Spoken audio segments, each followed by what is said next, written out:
आइए आज हम लोग स्टडी करेंगे क्वेश्चन नंबर 23। कह रहा है कोई व्यक्ति एक घूमते हुए प्लेटफॉर्म पर खड़ा है। कोई प्लेटफॉर्म घूम रहा है, उस पर कोई व्यक्ति खड़ा हुआ है।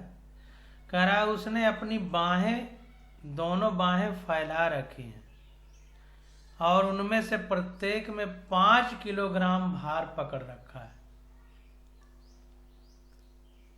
अब कह रहा है कि प्लेटफॉर्म की कोणीय चाल इस समय 30 चक्कर प्रति मिनट या 30 रिवॉल्यूशन पर मिनट है। कह रहा है फिर वह व्यक्ति बाहों को अपने शरीर के पास ले आता है, जिससे घूर्णन अक्ष के प्रत्येक भार की दूरी 90 सेंटीमीटर से बदलकर 20 सेंटीमीटर हो जाती है। तो प्लेटफॉर्म सहित व्यक्ति के जड़त्वाघूर्ण का मान 7.6 किलोग्राम मीटर स्क्वायर ले सकते हैं। तो कुल मिलाकर के दोनों हाथों में व्यक्ति 5 किलोग्राम का भार लिया है। उसकी कोणीय चाल 30 रिवॉल्यूशन पर मिनट है और जब बाहें सिकोड़ लेता है तो दूरी 90 सेंटीमीटर से घट के 20 सेंटीमीटर हो जाती है। यानी पहले 5-5 किलोग्राम के भार जो दोनों हाथ में लिया था, पहले दूरी 90 सेंटीमीटर थी।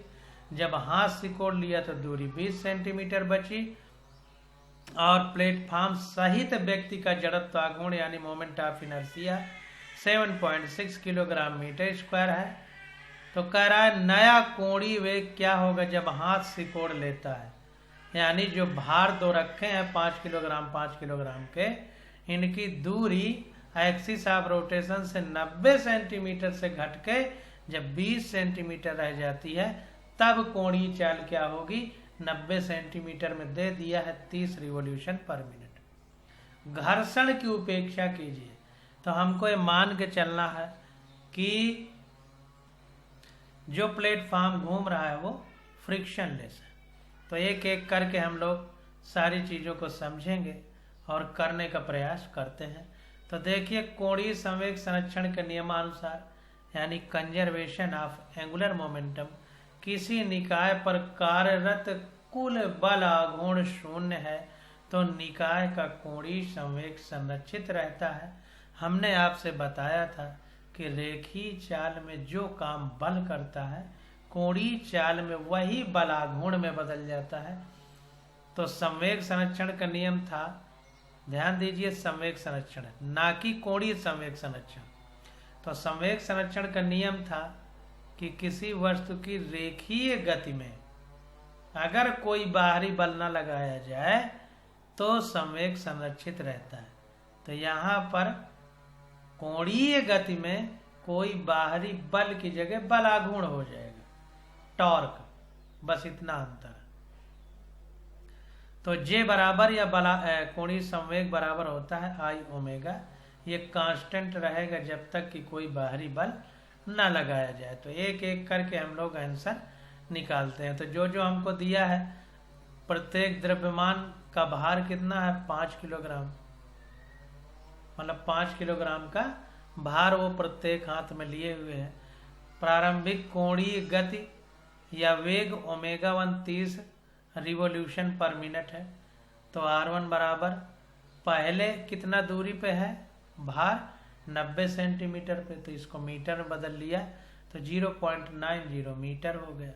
R2 जब हाथ सिकोड़ लेता है तो ये भार 5-5 किलोग्राम जो दोनों हाथ में लिए हैं, R2 बराबर हाथ सिकोड़ने के बाद दूरी उनकी 20 सेंटीमीटर हो जाती है। मीटर में बदलेंगे तो 100 का भाग देंगे तो आ जाएगा 0.20 मीटर। व्यक्ति तथा प्लेटफॉर्म का जड़त्वाघूर्ण L बराबर 7.6 किलोग्राम मीटर स्क्वायर, ये क्वेश्चन में हमको दिया गया है। अब देखिए दोनों भारों का जड़त्वाघूर्ण, तो चूंकि दोनों हाथ में लिए हैं तो दोनों भारों का जड़त्वाघूर्ण I बराबर mr स्क्वायर होता है। दोनों हाथों में लिया है तो mr1 square plus mr1 square, क्योंकि दूरी भी बराबर है और दोनों हाथों में भार भी बराबर है। तो 2 इंटू mr1 स्क्वायर हो गया, तो 2 इंटू m 5 किलोग्राम है, इंटू दूरी 90 सेंटीमीटर, इसको मीटर में बदले तो 0.90 हो गया इसका होल स्क्वायर। तो ये आ गया 8.1 किलोग्राम मीटर स्क्वायर। ये दोनों भारों का जड़त्व आघूर्ण आ गया। अब जब व्यक्ति अपने हाथ सिकोड़ लेता है तो दोनों भारों का जड़त्व आघूर्ण यानी टार्क, टार्क तो बल आघूर्ण है, जड़त्व आघूर्ण मतलब मोमेंट ऑफ इनर्शिया, टार्क नहीं मोमेंट ऑफ इनर्शिया। तो I2 equal to mr2 square plus mr2 square equal to 2 into mr2 square. तो m है 5 किलोग्राम और r अब 0.20 सेंटीमीटर हो गया है, तो स्क्वायर हुआ तो आ गया 0.4 किलोग्राम मीटर स्क्वायर। अब देखिए कोणीय संवेग संरक्षण के नियम से हमको पता है I1 ω1 बराबर I2 ω2। तो I1 I plus I1 into ω1 बराबर I2 का मतलब I प्लस I2 इंटू ω2।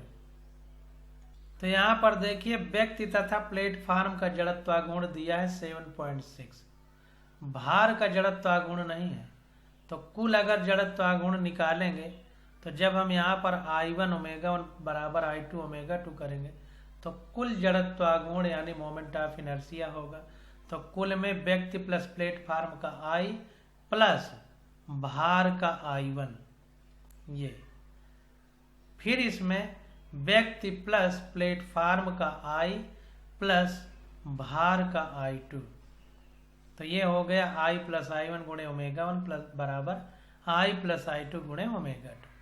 तो I हमारा 7.6 है प्लस I1 हमने निकाल लिया है 8.1 इंटू ω1 30 रिवोल्यूशन पर मिनट है बराबर I हमारा है यही 7.6 प्लस I2 हमने निकाल लिया है 0.4 इंटू ω2। सॉल्व किया तो ω2 आ गया 58.9 RPM यानी रिवोल्यूशन पर मिनट या चक्कर प्रति मिनट। अब फिर से देखते हैं ω2 हमने निकाल लिया।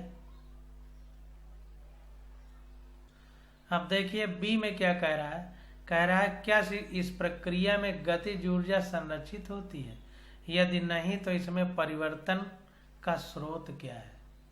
तो जब वो हाथ सिकोड़ता है तो हाथ की जो ऊर्जा है मांसपेशियों की वो गतिज ऊर्जा के रूप में बदलेगी। तो यहाँ पर देखिए I1 ω1 बराबर I2 ω2 फिर से लगा दिया। तो यहाँ पर I1 स्क्वायर ω1 स्क्वायर बराबर I2 स्क्वायर ω2 स्क्वायर, दोनों तरफ स्क्वायर कर दिया, फिर दोनों तरफ 1/2 का गुणा कर दिया। तो हाफ I1 ω1 स्क्वायर बराबर हाफ I2 ω2 स्क्वायर। तो ये हो गया half I2 ω2 square upon half I1 ω1 square. तो ये बराबर हो गया ये I1 ये I2 इधर चला जाएगा क्योंकि इसको हम इधर ले आए हैं हाफ। तो ये हो जाएगा I1 अपान I2, ये I2 इधर आ गया और ये पूरा इधर ले आए। तो इस प्रकार से ये half I1 ω2 square upon half I1 half I2 ω2 square upon half I1 ω1 square. तो यही हाफ I ओमेगा स्क्वायर कोणीय या घूर्णन गतिज ऊर्जा होती है। तो यहाँ पर देखिए I1 upon I2 is greater than 1 हो जाएगा। क्यों हो जाएगा? क्योंकि I1 ज़्यादा है I2 से। यहाँ देखिए I1 ज़्यादा है I2 से, इसलिए यहाँ पर घूर्णन गतिज I1 ज़्यादा है I2 से, तो I1 अपान I2 ज़्यादा हो जाएगा 1 से, क्योंकि जब I1 अपान I2 करेंगे तो इधर 1 बचेगा। तो half I2 ω2 square upon half I1 ω1 square ज़्यादा हो जाएगा 1 से, क्योंकि ये इसके बराबर है। कहने का मतलब क्या है कि हाफ I2 ω2 ज़्यादा हो जाएगी हाफ I1 ω1 स्क्वायर से। वैसे जनरली हम ऐसे भी निकाल सकते हैं कि जब व्यक्ति हाथ सिकोड़ेगा तो उसकी कोणीय गति बढ़ जाएगी और ओमेगा बढ़ जाएगा। तो जब ओमेगा बढ़ जाएगा तो पूरा घूर्णन गतिज ऊर्जा भी बढ़ जाएगी। क्यों? क्योंकि घूर्णन गतिज ऊर्जा हाफ I ओमेगा स्क्वायर होती है। तो जब ओमेगा बढ़ेगा तो हाफ I ओमेगा स्क्वायर पूरा बढ़ेगा। तो अतः इस प्रक्रिया में गतिज ऊर्जा नियत नहीं रहती है। जैसे जैसे जड़त्वाघूर्ण कम होता जाता है वैसे वैसे घूर्णन गतिज ऊर्जा बढ़ती जाती है, क्योंकि I1 upon I2 is greater than 1 है। घूर्णन गतिज ऊर्जा बढ़ती जाती है। गतिज ऊर्जा में यह वृद्धि व्यक्ति के हाथ सिकोड़ने में किए गए कार्य से उत्पन्न होती है। तो जाहिर सी बात है कि जब व्यक्ति हाथ सिकोड़ता है तो उसकी मांसपेशियों के द्वारा, उसकी मसल के द्वारा जो वर्क किया जाता है वही गतिज ऊर्जा में चेंज हो जाता है। जो कार्य किया जाता है वही काइनेटिक एनर्जी में चेंज हो जाता है।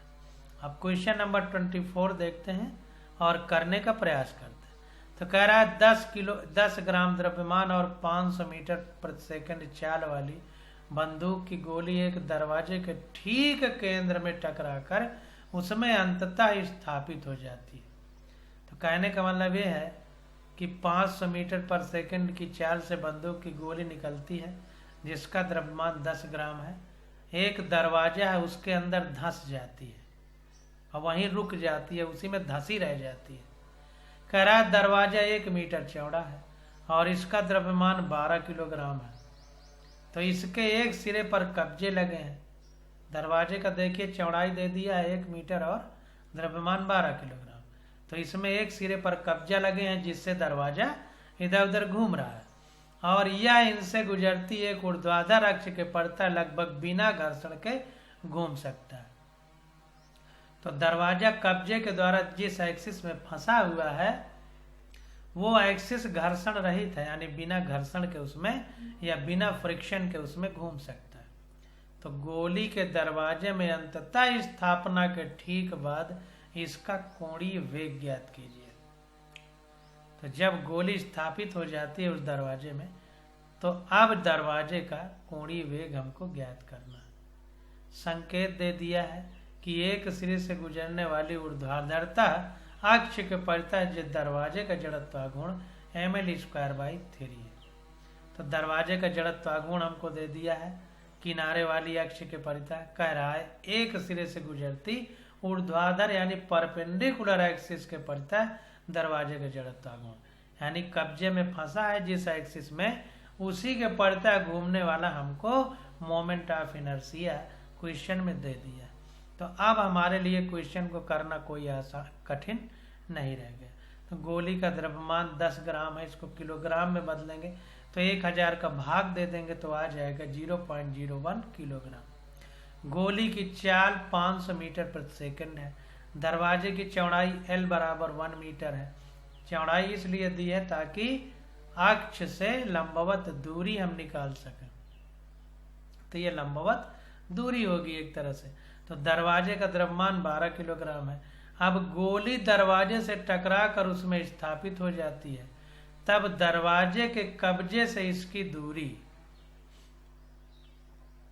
ध्यान दीजिए, दरवाजा 1 मीटर चौड़ा है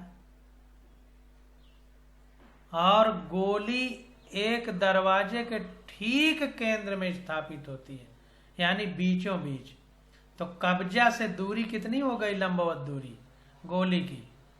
अगर 1 मीटर चौड़ा दरवाजा है तो दरवाजे के बीचों बीच मतलब कब्जा से आधा मीटर की दूरी पर। अरे इसको इस तरह समझिए,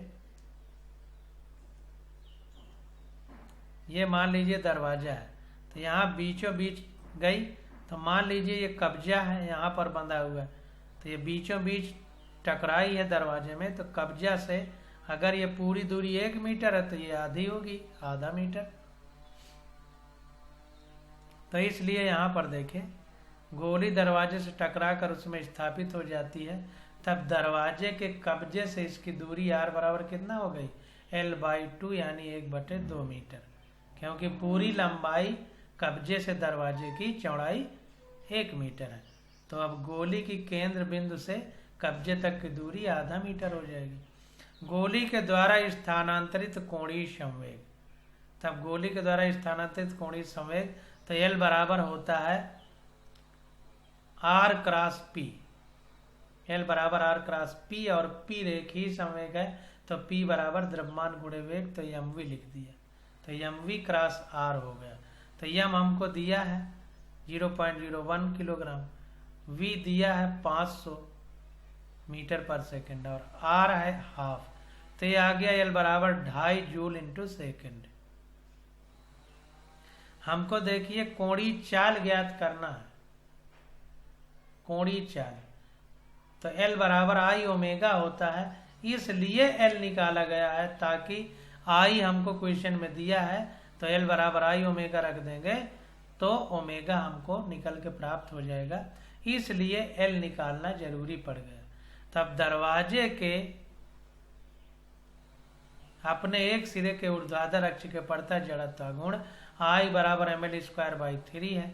m 12 किलोग्राम का दरवाजा है, इंटू चौड़ाई कितनी है, अक्ष से लंबवत दूरी ली जाती है l, 1 मीटर चौड़ा दरवाजा है तो l 1 मीटर हो गया, तो 1 का स्क्वायर बटे 3, तो ये आ गया 4 किलोग्राम मीटर स्क्वायर। तो कोणीय संवेग l बराबर आई ओमेगा, तो l हमने निकाल लिया, आई हमने निकाल लिया, ओमेगा हमको निकालना है, तो ओमेगा बराबर आ जाएगा 2.5/4, तो ओमेगा बराबर 0.625 रेडियन पर सेकेंड। देखिए जो एनसीईआरटी में क्वेश्चन दिए हैं कुछ बड़े हो सकते हैं, परंतु हमें कॉन्सेप्ट यानी सिद्धांत आते हैं कि नहीं, इस बात के परीक्षण के लिए एनसीईआरटी के क्वेश्चन है। इससे घबराने की बात नहीं कि क्वेश्चन इतना बड़ा है, हर स्टेप हम कैसे याद रखेंगे।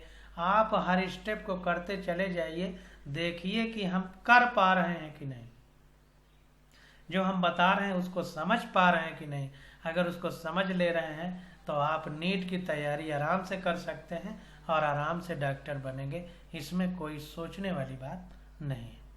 तो इस प्रकार से क्वेश्चन हमने किया। अब 25 नंबर क्वेश्चन आ जाता है। क्वेश्चन कितने बड़े हैं इस पर न जाइए, आपको कॉन्सेप्ट समझ में आ रहे हैं, ये अच्छी बात है। कह रहा है 2 चक्रिकाएं जिनके अपने अपने अक्षों, चक्रिका मतलब डिस्क, जिनके अपने अपने अक्षों यानी चक्रिका के अभिलंब तथा चक्रिका के केंद्र से गुजरने वाले जो एक्सिस है। कुल मिला के कहने का मतलब ये है कि मान लीजिए ये कोई डिस्क है, तो इस डिस्क से सेंटर से, ये मान लीजिए कागज के प्लेन में है, तो यहाँ पर खड़ा कर दी जाए पेन, तो अभिलंबवत यानी परपेंडिकुलर जो एक्सिस होगी, धुरी होगी, उस पे ये घूम रही है। तो कह रहा है 2 चक्रिकाएं जिनके अपने अपने अक्षों के पड़ता जड़त्व गुण I1 तथा I2 हैं और जो ω1 तथा ω2 कोणीय चाल से घूम रही हैं, तो उनके घूर्णन अक्ष संपाती करके आमने सामने लाया जाता है। अब इसमें क्या किया जाता है कि इनके जो एक्सिस ऑफ रोटेशन है उनको संपाती करके यानी कॉन्सेंट्रिक करके, कॉन्साइड करके, मतलब अक्ष दोनों की एक हो जाए। इसका मतलब चक्रिकाएं छोटी बड़ी हैं, इसका मतलब इसको ऐसे किया जाता है कि एक जैसे इस प्रकार है तो एक इस प्रकार इसके अंदर हो जाए, दोनों का सेंटर एक ही हो, इस प्रकार से लाई जाती है। या यूं कहें कि दोनों बराबर हैं, अगर दोनों बराबर हैं तो अक्ष में एक दूसरे के ऊपर जैसे 2 पहिया एक ही दूरी में कार के फिट रहते हैं और सीधा करके कर दिया जाए तो उस प्रकार दोनों को लाया जाता है, अगर बराबर है तब भी। तो वही कह रहा है कि उनके घूर्णन अक्ष संपाती करके आमने सामने लाया जाता है। तो हमको क्या क्या बताना है, कह रहा है इस 2 चक्रिका निकाय की कोणीय चाल क्या है। दोनों को जब एक साथ लिया गया तब ओमेगा क्या है, यह दर्शाइए कि इस संयोजित निकाय की गतिज ऊर्जा दोनों चक्रिकाओं की आरंभिक गतिज ऊर्जा के योग से कम है। ऊर्जा में हुई इस हानि की आप कैसे व्याख्या करेंगे। W1 is not equal to W2 लीजिए। तो कह रहा है ω1 ω2 बराबर नहीं है। अब जब दोनों को एक साथ ले आया जाता है तो कोणीय चाल ओमेगा कितनी है ये हमको बताना है। तो एक एक करके हम लोग क्वेश्चन करेंगे और समझने का प्रयास करेंगे। तो देखिए, चूंकि गतिज ऊर्जा की बात हो रही है तो हाफ आई ओमेगा स्क्वायर होगा, तो ओमेगा चाहिए, आई चाहिए, और आई कैसे निकले, I1 I2 दिया गया है। तो यहाँ पर देखिए एक एक स्टेप क्वेश्चन का करते हैं और समझने का प्रयास करते हैं। तो कह रहा है दोनों डिस्कों का कुल कोणीय संवेग कितना हो जाएगा, L बराबर L1 प्लस L2। आई भी दिया है, ओमेगा भी दिया है, तो कोणीय संवेग निकालिए L बराबर L1 प्लस L2। कोणीय संवेग क्यों निकाला, क्योंकि कोणीय संवेग संरक्षण के हिसाब से हम काम करेंगे तो क्वेश्चन हमारा गलत नहीं होगा। क्योंकि संवेग हमेशा संरक्षित रहता है और गतिज ऊर्जा कभी कभी। तो इसलिए कोणीय संवेग संरक्षण की वजह से पहले कोणीय संवेग निकाला जा रहा है। तो L बराबर L1 प्लस L2 हो जाएगा। तो L बराबर I1 omega 1 plus I2 omega 2। जब दोनों डिस्कों को संपर्क में लाया जाता है तब दोनों डिस्कों का जड़त्वाघूर्ण क्या हो जाएगा, जुड़ जाएगा आपस में। तो I1 प्लस I2 हो जाएगा दोनों का जड़त्वाघूर्ण जब दोनों डिस्कों को संपर्क में लाया जाता है। अब माना दो डिस्कों के निकाय का कोणीय संवेग ओमेगा है। हम मान लेते हैं कि दोनों का मिला करके कोणीय संवेग नहीं, कोणीय वेग ओमेगा है। तो निकाय का कुल कोणीय संवेग क्या हो जाएगा, L डैश बराबर I1 plus I2 into omega. क्योंकि दोनों ये पास में आ गए तो ये दोनों जुड़ जाएगा। तो L बराबर I ओमेगा होता है।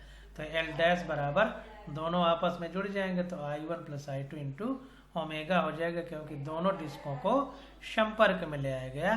तो इनके जो जड़त्वाघूर्ण है वो आपस में साथ लिखना पड़ेगा, क्योंकि एक साथ आ गए तो जड़त्वाघूर्ण जुड़ जाएंगे।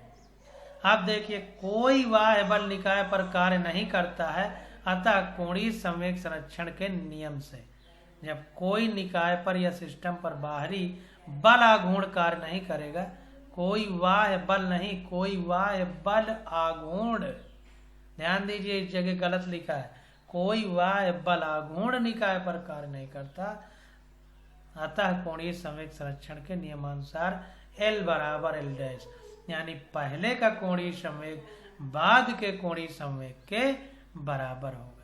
तो इनको बराबर करेंगे तो I1 omega 1 plus I2 omega 2 बराबर I1 plus I2 into omega हो जाएगा।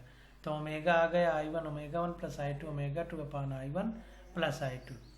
तो इस प्रकार से जब डिस्क साथ साथ आ जाएंगी तो कोणीय वेग ओमेगा बराबर I1 omega 1 plus I2 omega 2 अपान I1 प्लस I2 होगा। अब हमसे ये कह रहा है, दूसरे में कह रहा है यह दर्शाइए कि संयोजित निकाय की गतिज ऊर्जा दोनों चक्रिकाओं की आरंभिक गतिज ऊर्जा के योग से कम है। तो दोनों का योग प्रारंभ की गतिज ऊर्जा से कम है। क्यों और कैसे? तो डिस्कों की कुल प्रारंभिक गतिज ऊर्जा E1 बराबर I1 I2 है और ओमेगा 1 ओमेगा 2 है। तो ये डिस्क की प्रारंभिक गतिज ऊर्जा हो गई।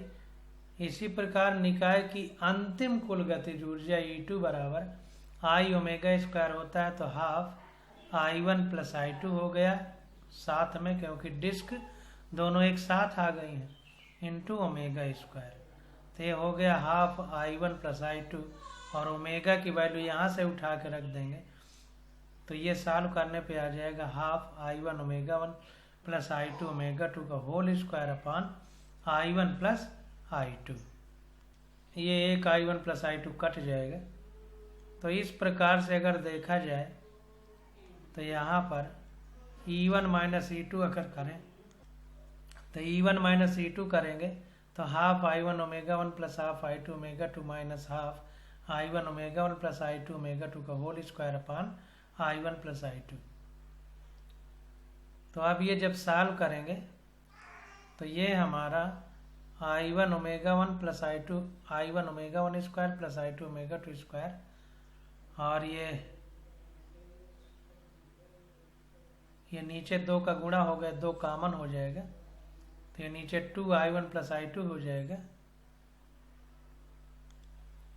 और ये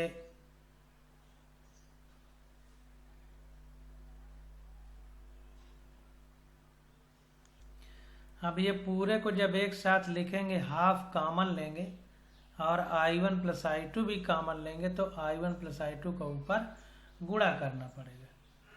तो I1 omega 1 square plus I2 omega 2 square I1 plus I2 minus I1 omega 1 plus I2 omega 2 का whole square upon 2I1 plus I2। अब यहाँ पर देखिए ये हमारा हो जाएगा, इसका इसमें गुणा होगा तो I1 का स्क्वायर हो जाएगा। तो I1 square omega 1 square plus I2 I1 omega 2 square plus I1 I2 omega 2 square plus I2 square I1 omega 2 का स्क्वायर। ये हो जाएगा इन दोनों का गुणा करने। माइनस, अब इसका ए प्लस बी का होल स्क्वायर जैसे होता था तो A square plus B square plus 2ab होता था, तो वैसे इसका स्क्वायर ए का स्क्वायर प्लस बी का स्क्वायर प्लस 2ab, तो 2i1 i2 ओमेगा 1 ओमेगा 2 लिख दिया। अपन नीचे 2i1 प्लस i2, इसको सॉल्व किया तो आ गया i1 i2 omega 1 square plus omega 2 square minus 2 omega 1 omega 2 अपान 2 i1 प्लस i2, तो ये आ गया हाफ i1 i2 अपान 2 i1 प्लस i2, और ये कॉमन हो जाएगा ओमेगा 1 माइनस ओमेगा 2 का होल स्क्वायर, क्योंकि ए माइनस बी का होल स्क्वायर बराबर होता है A square plus B square minus 2ab, तो यही है A square plus B square minus 2ab, तो इसको ओमेगा 1 माइनस ओमेगा 2 का होल स्क्वायर लिख लिया गया, जो एक धनात्मक राशि है। तो इसका जो घटाने पर e1 माइनस e2 घटाया गया तो धनात्मक वैल्यू आई है, इसका मतलब पहले वाला ज्यादा था तभी तो धनात्मक आई, दूसरा वाला ज्यादा होता तो ऋणात्मक आता, तो इसका मतलब आता है संयोजित निकाय की गतिज ऊर्जा दोनों चक्रिकाओं यानी डिस्क की आरंभिक गतिज ऊर्जा के योग से कम है, तभी तो धनात्मक आया। ये ज्यादा रहा होगा, घटा है तो उत्तर धनात्मक आया, यानी पहले ज्यादा था तभी तो घटाने पे धनात्मक आया, अगर बाद वाला ज्यादा होता तो उत्तर ऋणात्मक आता। तो गतिज ऊर्जा में यह हानि डिस्कों के बीच लगे घर्षण बलों के कारण होती है। घर्षण बलों के द्वारा उत्पन्न बल आघूर्ण केवल आंतरिक है, अतः कोणीय संवेग नियत रहता है।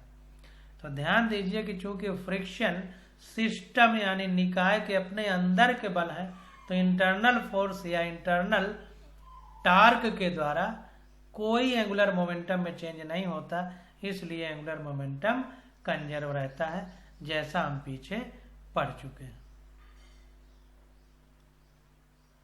अब क्वेश्चन नंबर 26 आ जाता है, तो ये काफी बड़ा है, तो इसकी स्टडी हम लोग अगले लेक्चर में करेंगे। आज बस यहीं तक।